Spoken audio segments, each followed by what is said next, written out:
Novel محبت سے خدا تک کا سفر، تحریر مہوش صدیق، قسط نمبر 38۔ زینی کو سٹپٹاہٹ کا شکار ہوتے دیکھ اذلان کے ہونٹوں پر بے ساختہ دھیمی مسکان رینگ گئی۔ اب وہ اذلان سے نگاہیں چراتے اپنے تکیے کو اٹھائے ایئرپورٹ تلاش کرنے لگی۔ گرینی تب چڑھتی نہیں تھی، یوں کہیں تب چڑھ جاتی ہے۔ اذلان زیر لب مسکراتے زینب کی حالت سے حز اٹھا رہا تھا۔ گرینی کی اس بات نے زینب کو ہڑبڑانے پر مجبور کر دیا۔ اسے ڈھیروں شرم نے گھیرا، مگر اچانک یوں فون کاٹ کر رابطہ منقطع کر دینا اسے کچھ مناسب نہیں لگ رہا تھا۔ کیا ڈھونڈ رہی ہو؟ ویڈیو میں زینب کا چہرہ بار بار ادھر سے ادھر گھوم رہا تھا، اس لیے گرینی استفسار کیے بنا رہ نہ سکیں۔ جی گرینی، وہ ایئرپورٹ ڈھونڈ رہی ہوں، زینی نے مصروف انداز میں جواب دیا۔ نگاہیں ہنوز سائڈ ٹیبل کے دراز میں ہی جمی ہوئی تھیں۔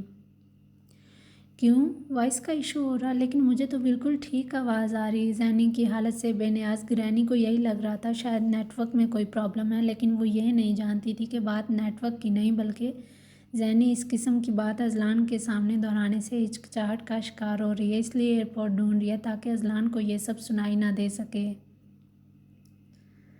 اذلان اس کے دل کی بات سمجھ گیا، اس لیے آہستگی سے مسکراتے نفی میں سر جھٹکنے کے بعد پھر سے کام میں مصروف ہو گیا۔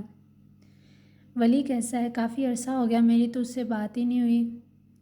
زینی جو ایئرپورٹ لگانے کے لیے موبائل کو دوسرے ہاتھ میں تھام ہی رہی تھی کہ اچانک اس سوال نے اس کے بڑھتے ہاتھوں کو وہیں کا وہیں ساکت کر دیا۔ چہرے پر دکھ کے بادل کالی گھٹا بن کر چھانے لگے۔ پتہ نہیں، زینی نے اسپاٹ تاثرات سمیت یک حرفی جواب دیا اور پھر غیر محسوس انداز میں پروں کے ذریعے اپنی آنکھوں میں جھلمل کرتے آنسوؤں کو صاف کرنے میں جٹ گئی۔ زینی کی بھرائی آواز نے اذلان کو بے ساختہ چونکنے پر مجبور کر دیا۔ گرینی، میں آپ سے بعد میں بات کرتی ہوں، ابھی مجھے کسی ضروری کام سے باہر جانا ہے۔ ایئرپورٹ سیٹ کرنے کے بجائے زینی نے رندے لہجے میں الوداعی کلمات کہتے فون ڈسکنیکٹ کر دیا۔ زینب، آپ ٹھیک ہیں؟ زینب کو کمرے سے باہر جاتا دیکھ اذلان بے اختیار اپنی نشست سے اٹھ کھڑا ہوا۔ اب وہ اس کے بالکل سامنے کھڑا اس سے نرمی سے استفسار کر رہا تھا۔ زینی نے بمشکل ہکلانے کے انداز میں جواب دیا اور پھر اس کی سائڈ سے گزرتی کمرے سے باہر چلی گئی۔ اذلان کو اس کا لمحے بھر میں بدلتا رویہ ششدر کیفیت میں مبتلا کر گیا، کیونکہ پہلے وہ مسکراتے ہوئے گرینی کی ہر بات کا جواب دے رہی تھی، لیکن ان کے آخری سوال کو سنتے ہی زینب کے لہجے میں آنسوؤں کی آمیزش شامل ہو چکی تھی۔ وہ ایک مجسمے کی مانند وہیں کھڑا زینب کے اس رویے کی وجہ سمجھنے کی کوشش کر رہا تھا۔ پریشے اور شیزا بھابھی اتفاقاً ایک ساتھ اپنے کمرے سے باہر نکلی۔ انہیں دیکھتے ہی پریشے کے قدم بے اختیار اپنی جگہ پر رک گئے۔ اس کو وہیں کھڑا دیکھ شیزا بھابھی اپنے قدم بڑھاتی اس کے بالکل پاس آ کر کھڑی ہو گئیں۔ پریشے کی نگاہیں فوراً جھک گئیں، اسے اب شیزا بھابھی سے ایک انجانا سا خوف محسوس ہونے لگا تھا۔ اب تو تم خوش ہو نا؟ پریشے کی توقع کے عین مطابق شیزا بھابھی اس کے سامنے آتے ہی زہرخند لہجے میں گویا ہونے لگیں۔ ڈرائنگ روم سے باہر آتے ولید کے قدم اس غیر معمولی شور کو سنتے وہیں کے وہیں منجمد ہو گئے۔ کیا ہوا بھابھی؟ میں سمجھی نہیں، آپ ایسا کیوں کہہ رہی ہیں؟ پریشے کا لہجہ رندہ محسوس ہوا تھا۔ پریشے کی پرنم آنکھوں کو دیکھتے ہی اس کی مٹھیاں سختی سے آپس میں بھیج گئیں۔ وہ اپنے گھر میں ان کی موجودگی کی وجہ سے لحاظ کر رہا تھا، ورنہ تو کوئی اس کی آنکھوں کے سامنے اس کی پریشے کو یوں ہرٹ کرتا تو وہ ایک ہی لمحہ ضائع کیے بنا فوراً اسے کھری کھری سنا دیتا۔ میرے سامنے زیادہ بھولی اور معصوم بننے کی ضرورت نہیں ہے پریشے، کیا تم نہیں جانتی تمہاری وجہ سے آج ضامن مجھ سے بات تک نہیں کر رہا؟ شیزا بھابھی تلخی سے پر لہجے میں گویا ہوتی اس سے باز پرس کر رہی تھیں۔ I'm so sorry بھابھی، مجھے نہیں پتا تھا، میں ضامن بھائی سے بات کروں گی اس بارے میں۔ پریشے کو اب جا کر شیزا بھابھی کے غصے کی وجہ سمجھ آئی۔ پہلے پہل جب کبھی ضامن بھائی شیزا بھابھی کی کسی بات پر ان سے ناراض ہوتے تھے، شیزا بھابھی بنا کسی جانچ پڑتال کے سارا کا سارا ملبہ پریشے پر ڈال دیتی۔ وہ کبھی سوچتی نہیں تھی کہ ضامن پریشے کی وجہ سے اس سے کیوں ناراض ہوں گے، بھلا اگر وہ ان سے ناراض ہیں تو یقیناً غلطی بھی انہی کی ہوگی نا، مگر نہیں، وہ تو یہ سب سمجھنے سے ہی قاصر تھیں۔ وہ شروع دن سے اپنی زندگی میں آئے ہر غم کا الزام پریشے کے سر پر تھوپتی آئی تھی اور آج بھی وہ یہی سب کر رہی تھی۔ شٹ اپ پریشے، تم سمجھتی کیا ہو خود کو؟ تمہیں لگتا ہے زامن مجھے سے زیادہ تم سے پیار کرتے ہیں، اس لیے وہ میری ماننے کی بجائے تمہاری بات کو آسانی سے مان لیں گے۔ شیزا کو پریشے کے الفاظ دہکتے انگاروں پر لے آئے، اس لیے وہ اس کا بازو اپنے ہاتھ میں جکڑے ہتک امیز رویہ اختیار کر گئی۔ اپنی بات مکمل ہوتے ہی شیزا بھابھی نے اسے کسی ناگوار چیز کی طرح خود سے ذرا فاصلے پر کھڑا کر دیا۔ پریشے بمشکل گرتے گرتے بچی، نہ چاہتے ہوئے بھی اس کے آنسوؤں میں روانی آ گئی۔ اس منظر کو دیکھتے ولید خود کو آگے بڑھنے سے روک نہیں پایا۔ وہ لمبے لمبے ڈھک بھرتے پریشے کے دفاع کے لیے شیزا بھابھی کے سامنے تن کر کھڑا ہو گیا۔ پریشے کا نفی میں ہلتا سر دیکھنے کے باوجود وہ اس وقت شیزا بھابھی کو ہی سرد نگاہوں سے گھور رہا تھا۔ ولید، آپ یہاں؟ شیزا بھابھی ولید کی سخت نگاہوں کی تاب نہ لاتے ہوئے بمشکل ہکلانے کے انداز میں گویا ہوئی۔ ولید کو یوں اچانک اپنے سامنے دیکھ صرف شیزا بھابھی نہیں، پریشے بھی گڑبڑانے پر مجبور ہو گئی تھی۔ گستاخی معاف بھابھی، لیکن پلیز آپ ہر بات کے لیے پریشے کو بلیم کرنا چھوڑ دیں۔ ولید کے کھردرے انداز پر شیزا بھابھی تو دنگ ہی رہ گئیں، کیونکہ وہ اس سب سے تنگ آتے باقاعدہ ان کے سامنے ہاتھ جوڑ گیا۔ پلیز ولید، یہ آپ کس انداز میں بات کر رہے ہیں بھابھی سے؟ پریشے شیزا بھابھی کا اڑتا رنگ فوراً دیکھ چکی تھی، اس لیے وہ اسے ٹوکے بنا رہ نہ سکی۔ شیزا بھابھی، پریشے اب صرف آپ کی نند ہی نہیں، میری منکوہا بھی ہے، اس لیے پلیز آپ آئندہ ان کے ساتھ ایسا توہین آمیز رویہ اختیار کرنے سے گریز ہی کیجیے گا، کیونکہ میں یہ سب ہرگز برداشت نہیں کروں گا۔ ولید نے آج ہر لحاظ بالائے طاق رکھتے اسے فوراً کھری کھری سنا دی۔ دیکھو ولید، تم… شیزا بھابھی سے رہا نہ گیا، اس لیے چرب انداز میں بات کا آغاز کیا، مگر ولید نے انگشت شہادت اٹھائے ان کے لبوں پر قفل لگا دیا۔ بس بھابھی بس۔ ولید کے اس قدر شدید رد عمل پر پریشے کی آنکھیں حیرت کے مارے پھٹی کی پھٹی رہ گئیں۔ حد درجہ پریشانی کے مارے اس کا وجود ہولے ہولے لرزنے لگا، ہاتھ برف کی سیل کی مانند ٹھٹرتے محسوس ہونے لگے۔ کیا آپ جانتی ہیں پریشے آپ کی ہر تلخ بات چپ چاپ کیوں برداشت کرتی ہے؟ آپ کو کیا لگتا ہے ان کے پاس جواب دینے کے لیے زبان نہیں ہے؟ ولید کی سوالیہ نگاہیں اس وقت شیزا بھابھی کے چہرے پر ہی گڑی ہوئی تھیں۔ ولید کے نڈر اور بے خوف انداز نے لمحے بھر میں ہی شیزا بھابھی کی بولتی بند کر دی۔ وہ اس لیے کیونکہ انہوں نے آپ کو کبھی بھابھی سمجھا ہی نہیں۔ شیزا بھابھی اور پریشے دم سادے اس وقت ولید کی باتیں ہی سن رہی تھیں۔ انہوں نے زامن بھائی کو ہمیشہ باپ کی نگاہ سے دیکھا اور آپ کو ہمیشہ ایک ماں کا درجہ دیا۔ پریشے بنا پلکے جھپکائے اپنے دفاع میں بولتے ولید کو ہی دیکھ رہی تھی۔ وہ بے یقینی کسی کیفیت میں گر چکی تھی۔ اس نے آج تک یہ بات کسی سے بھی شیئر نہیں کی، حتیٰ کہ ذہنی سے بھی نہیں، اور پھر ولید تک یہ بات کب اور کیسے پہنچی، وہ حیرت کے سمندر میں غوطہ زن تھی۔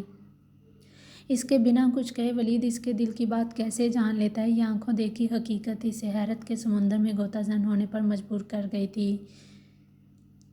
ولید کی کہی ایک ایک بات 100% درست تھی۔ اس حقیقت کو سنتے شیزا بھابھی کی آنکھیں حیرت کے مارے اپنا حجم مزید پھیلا گئیں۔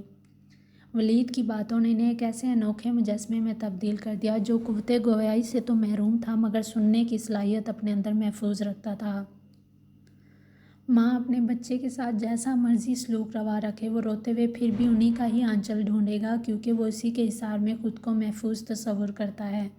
پریشے کو بھی آپ کا آنچل ایک ماں کا آنچل لگتا ہے، اس لیے وہ آپ کا دیا ہر زخم چپ چاپ سہتی آ رہی ہے، اور کبھی امکان آئندہ مستقبل میں بھی وہ یہی سب کریں گی۔ ولید نے آج شیزا بھابھی کو آئینہ دکھانے میں کوئی کسر نہیں چھوڑی۔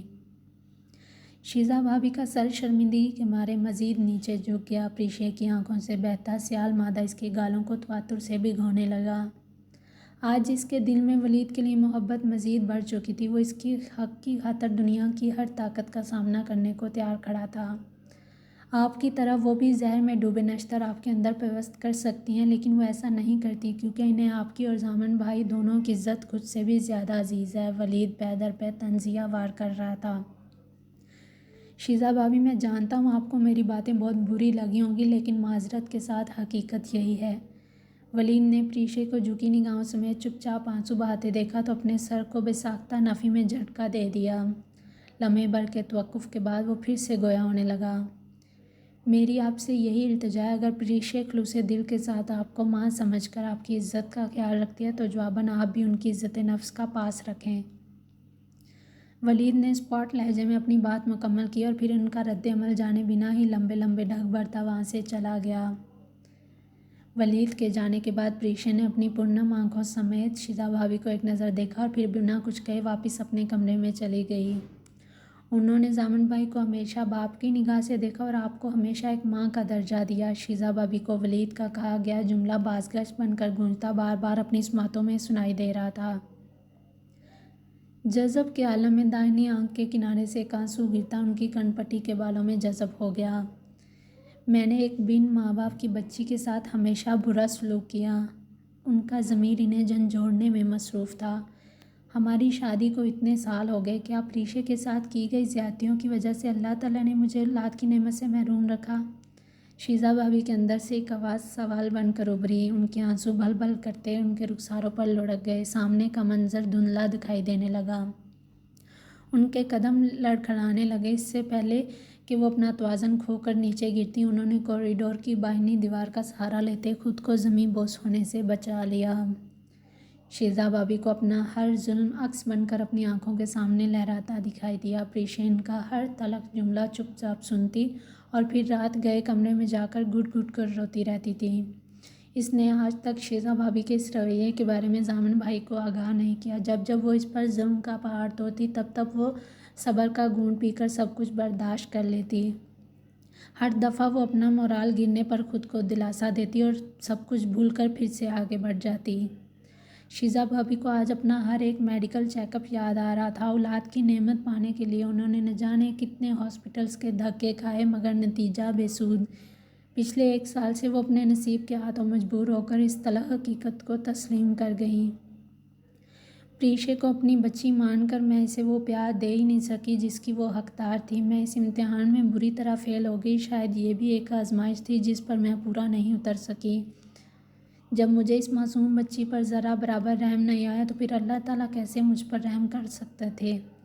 تانے کوسنوں کے علاوہ میرے پاس اس بچی کے لیے اور کچھ تھا ہی نہیں۔ زندگی میں پہلی بار وہ اس طرح پریشا کے بارے میں سوچ رہی تھیں۔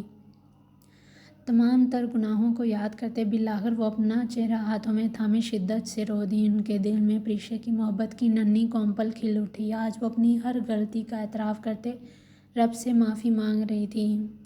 شرمندگی آنسوؤں کے ذریعے ان کے گالوں پر بہہ رہی تھی۔ 7 سمندروں کا خالق اللہ تعالیٰ ہے۔ اسے اپنی تخلیق کردہ ہر چیز بہت زیادہ عزیز ہے۔ بالفرض 7 سمندروں کا پانی ایک جگہ جمع ہو اور پھر اچانک ایک گناہوں میں لتھڑا شخص اس کے پاس آ جائے اور پھر اپنے تمام تر گناہوں کو یاد کرتے وہیں کنارے پر بیٹھا آنسوؤں سمیت رونے لگے۔ 7 سمندروں کے پانی کے برعکس اللہ تعالیٰ کو ندامت میں بہایا گیا ایک آنسو جو ننھے قطرے کی صورت میں ہوتا ہے وہ زیادہ عزیز ہوتا ہے۔ شیزا بھابھی کے ندامت میں بہائے گئے آنسو اللہ تعالیٰ کی بارگاہ میں ضرور قبولیت کا شرف حاصل کریں گے انشاءاللہ، کیونکہ اللہ تعالیٰ کی ایک صفت قدردان بھی ہے۔ وہ خالق مقتدر ہے، عالم الغیب ہے، وہ تمام جہانوں کا مالک رب العالمین ہے۔ وہ انسانوں سے کیا گیا مغفرت اور رحمت کا وعدہ کبھی نہیں بھول سکتا۔ اللہ تعالیٰ تو اسی بات کا منتظر ہے کب کوئی شخص اس سے اپنے گناہوں کی معافی طلب کرے اور وہ اسے معاف کر دے۔ آج جب شیزا بھابھی سچے دل سے اپنی کی گئی ہر زیادتی کی معافی مانگ رہی تھی تو وہ رحیم ذات کیوں کر انہیں معاف نہ کرتی؟ اللہ تعالیٰ نے انہیں ہدایت کے سرچشمے سے فیض یاب کر دیا۔ وہ انسان خوش قسمت ہوتا ہے جسے اللہ تعالیٰ کی گمراہی کے بعد ہدایت کی نعمت سے مالا مال کر دیتے ہیں۔ اگر اللہ تعالیٰ چاہے تو وہ اپنی رحمت کی بدولت لوگوں کو گمراہی کی اندھیر نگری سے نکال کر ہدایت کے نور سے فیض یاب کر دیتا ہے، کیونکہ وہ ہر چیز پر قادر ہے۔ ڈریسنگ مرر کے سامنے کھڑا جے ڈی وقفے وقفے سے کئی ٹشوز ایک ساتھ نکالتے اور پھر ان کا رول بنانے کے بعد انہیں اپنے بالوں پر رگڑنے لگ جاتا۔ اس کے چہرے پر اس وقت بیزار تاثرات رقم تھے۔ کوریڈور سے گزرتے روشان نے ادھ کھلے دروازے سے یہ منظر دیکھا تو دھیمی مسکراہٹ سمیت اندر کمرے میں آ گیا۔ چاچو کتنا مزہ آ رہا ہے آپ کی شادی میں، ہے نا؟ روشان خوش دل مسکراہٹ چہرے پر سجائے بے تکلف انداز میں بیڈ پر بیٹھ گیا۔ خاک مزہ آ رہا ہے؟ جے ڈی نے آئینے میں نظر آتے روشان کے عکس کو دیکھتے مصنوعی خفگی کا اظہار کیا۔